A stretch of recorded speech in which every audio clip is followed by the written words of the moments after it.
G'day guys, back with the Outer Circle, and with the release of the Siege of Cthonia, which I put a review out on the weekend, I had a few thoughts on it. 5 particular things that I wanted to talk about. So here are 5 improvements that could have been made to the Siege of Cthonia to make it a bit more broad in appeal, a bit less Imperial Fist Sons of Horus centric, and probably worth a little bit more to the individual person who is purchasing the book because, well, it feels a little bit undercooked for what you pay. So, number one, first new thing should be that the Inductii should have been a new unit, not a unique unit for each legion. Because when you think about it, no other units in the game, apart from the unique elites of a legion, so think your Fire Drakes, your Rampages, your Palatine Blades, your Justirian, your Morlocks, those really, those key sort of units that when you think of a legion, they spring to your mind, right? Those unique examples are exactly that. They're unique. Here we have a replacement for the Tactical Squad. Well, the Tactical Squad doesn't have unique rules for each legion. They have legion traits. So it should really have been the same for the Inductii. Instead, Inductii probably should have been a set of profiles. Inductii Tactical Marines, Inductii Despoilers, whatever it might have been. And then from there should have been a trade-off to them. Yes, they are Space Marines, but because of the fact that these are, rapid Inductii, they trade X for Y.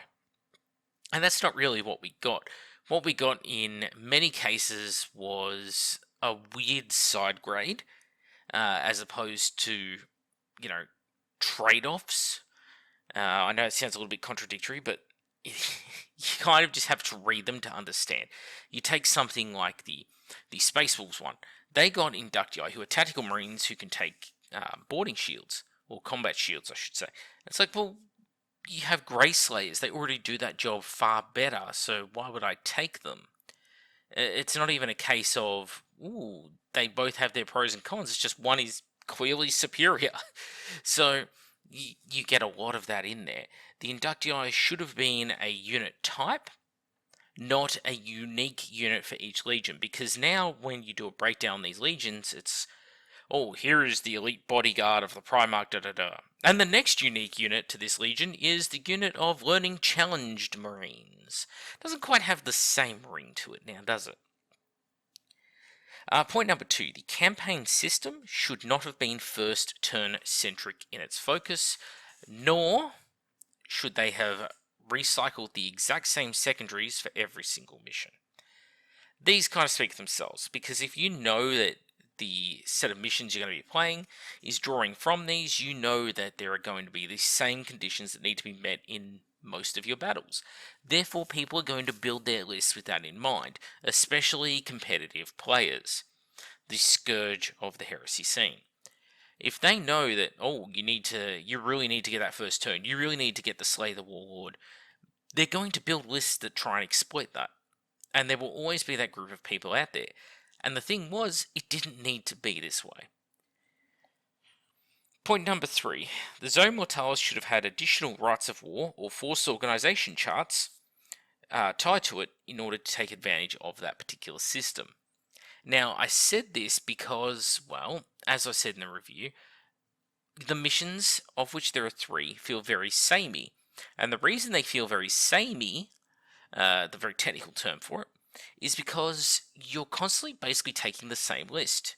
You must take the same force org chart no matter what. There is no way of varying it up if you're the defender, if you're the aggressor.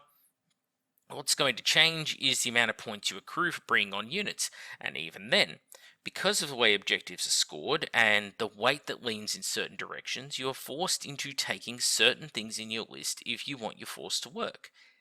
You just simply can't bring on all the units if you have too many units in the army, for example. So it will incentivize you to take larger units, for example, in order to bring the whole unit onto the board, because it's not penalizing you based on the cost of a unit in points, it's not based on the abilities of the unit or anything like that, the size of the unit. It penalizes you based upon the force organization slot that the unit takes up. and different units are going to be very differently affected by the Force Organization slot. If you take an unupgraded Logger versus a Horus Ascended, there is basically double points discrepancy between them, and that they cost the exact same amount of points to bring on.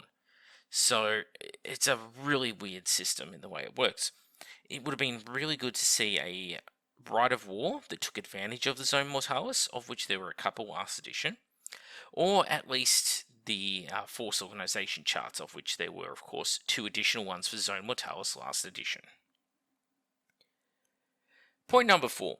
The new Legions entry should have been a bit more broad-based. It shouldn't have been about the Sons of Horus or the Imperial Fist alone, and it should have had more unique Decurions, that's the tank commanders, or expanded the Decurions instead of the generic versions that we got. Tank hunting Decurion and anti-air Decurion, these sort of things were viable alternatives, but what we got was 2 different types of your tank gets reactions now, just the amount will vary. Is that really what was needed in the game? I don't think so. And really, to push that point home, why are there Imperial Fist and Sons of Horus specific ones? If these are just an upgrade to your vehicles, does this mean that every Legion is going to get a vehicle upgrade? And of course, well, every Legion treats their vehicles differently. If you're the Iron Hands, you have fantastic vehicle survivability compared to, I don't know, Blood Angels, who get like +1 to their ramming or something off the top of my head. It's some really pathetic Legion trait. So it's going to heavily favour some Legions more than others, and if they get a special character, well, you can see where this heads. If one was to guess, eventually someone like the Iron Hands will, and that'll probably be where we see our tank commander from Heresy 1 actually make his return as a Decurion commander for this edition. But even with that in mind, do remember, it's only affecting Predator Squadrons, Sicaran Punishers. It's not a very broad, wide-ranging upgrade that you can take on your vehicles, right? This is not something that you're putting into Sicaran Venators. This is not something that you're putting onto your Cerberus Super Heavy Tank Destroyer, anything like that. Which is a real letdown, because what's the point of having these unique units and saying they're a tank commander and da-da-da, and then put them in the smallest tanks in the Legion, and it just doesn't work for me. Anyway, the very last of my 5 points that I would have liked to have seen improved, so keep in mind for the next book, is the Shattered Legions.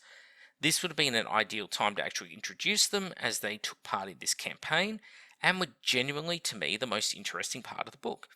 It would have added a lot more to the illusion of getting good value out of this book, of having a lot of content, if they'd included Shattered Legion rules in here, and it would have made a lot of people very, very happy. Instead, well, we all know what Siege Cthonia is by this point. So that's it. That's the 5 things that I think would have worked really, really well in this book to help make it feel like, well, a bigger and better tome than what we got. So, with that in mind, what would I like to see out of the next book? Well, I don't want to see the next book set at the Siege of Terra, timeline-wise. You need to go right back and pretty much take off from where the Black Books in Heresy 1 ended. Take us to the point where the traitor legions have all basically set off down the path of chaos. They've all turned traitor, they're all doing bad things. Now let's see what effect that has on them. Let's see how they start to diverge from the Loyalists. Because that's another thing that struck me as odd about this book. It didn't make my top 5 points, but we are at the end of the Siege of Terra, essentially. And the Sons of Horus list in here, and the Imperial Fist list in here, do not feel like 2 widely divergent forces. They feel about as far apart now at the end of the Heresy as they do if you play a game set on day 1 of the Heresy, which shouldn't be. After 13 years of chaotic corruption, we should have been seeing things like Luperci on the Sons of Horus' behalf. We should have been seeing squads of units like Nullificators or other units that the Imperial Fist have come up with to combat demonic forces or entities, something to that effect. And instead what we're seeing is, well, look at the artwork on the front of this. The Space Marines, the Sons of Horus Space Marines, look like Great Crusade Sons of Horus. They're not bedecking chaos iconography with blood sacrifices running down the hull or anything like that that would really suggest that this is taking place at the same time as the Horus is dueling the Emperor. You know, it's just such an odd design choice. And it could be because they want the Mark 6 Marines to be the pinnacle of the setting and they want to showcase them all the time. Therefore, they've put them front and center on the page and go, well, the best time period for the Mark 6 is the end of the heresy.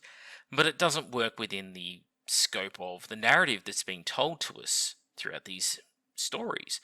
This should be the time where demons are being summoned in constantly. The traitors are, mutilation, and that is self-mutilation, and mutation are starting to happen, and you're getting a taste of how awful things would be if Horus won. We should be seeing Vexilias that are no longer these golden laurel wreaths on the back of the Marines. There should be Chaos Stars on the back of the Marines with the Eye of Horus iconography blended into it. You know, a true midpoint between what Chaos Space Marines are in 40k. Kind of the only unit that really gets this right in Horus Heresy, there's probably two. The Wordbearers Galvorback do a decent job of it, but they are really Chaos Space Marines. But I think the best proto-Chaos force is probably the Cacophony of the Emperor's Children. They feel like they're much further down the road of chaos than the Palatine Blades. Palatine Blades look like they'd have been right at home in the middle of the Great Crusade. You cannot say that about the Cacophony. And that is one of the big missed opportunities here. And it doesn't make my top 5 because that's a problem just in the stylistic tone of the game system. Because really, the books as written by Games Workshop, to me, strike me, and I think I'll do a video specifically on this point, but they strike me as a start of the Horus Heresy force, not the logical endpoint of the narrative. So that's what should have been worked on. Anyway, that's it from me. I'm back with the other circle. Thank you all for watching, and I'll catch you all on the next one.